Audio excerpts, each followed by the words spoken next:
Cher Jean-Luc Sadic, cher président Christophe Chenu, toujours constant et fidèle, et qui honore sa 4e année de présidence, et rejoignez ainsi les anciens présidents Pierre Berbizier et Patrice Agelower. Chers collègues, membres du jury de cette 12e édition des Trophées Sport et Management, chères lauréates, chers lauréats.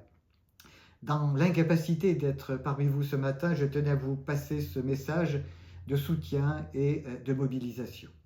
Permettez-moi tout d'abord de féliciter nos nouvelles recrues qui viennent étoffer un jury encore plus féminisé et diversifié. Il me tarde de vous retrouver le 27 mai prochain au Sénat pour délibérer sur des projets toujours plus inspirants et innovants. J'en profite aussi pour saluer les partenaires de nos prix, tant les historiques que ceux qui nous ont rejoints plus récemment.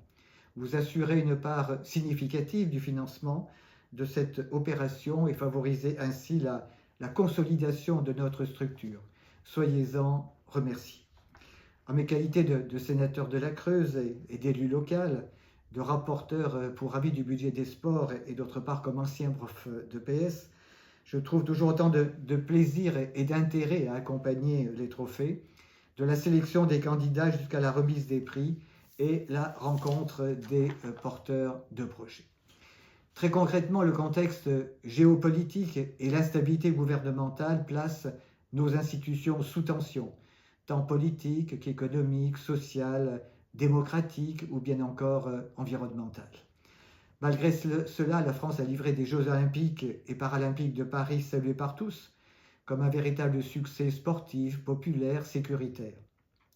Ils se sont révélés être aussi un facteur de cohésion nationale et de rayonnement international, dont il conviendra d'apprécier les impacts à partir des indicateurs et des données mobilisables dans les prochains mois, notamment le coût de l'événement et ses retombées économiques.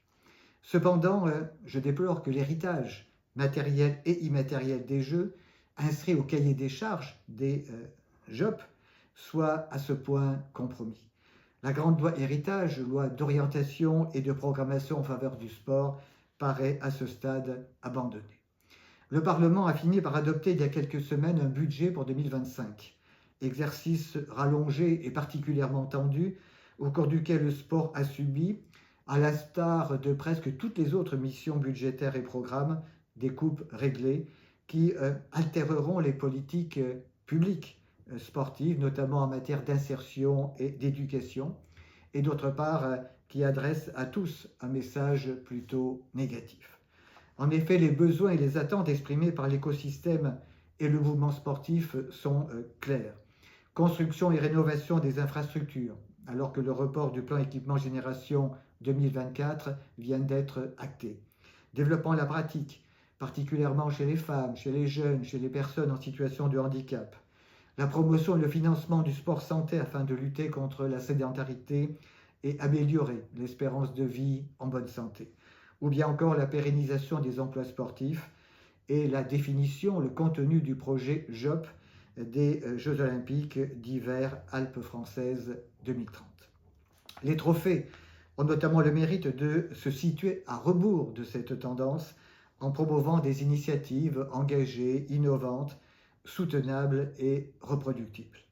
Puisse le millésime 2025 être aussi réussi que les précédents, une réussite qui trouve en grande partie sa source dans ton dynamisme et ton dévouement, cher Jean-Luc, qui est à la création et au pilotage de la structure depuis ses débuts. Mesdames, Messieurs, chers amis, je vous souhaite une bonne suite de réunions et je vous dis à très bientôt.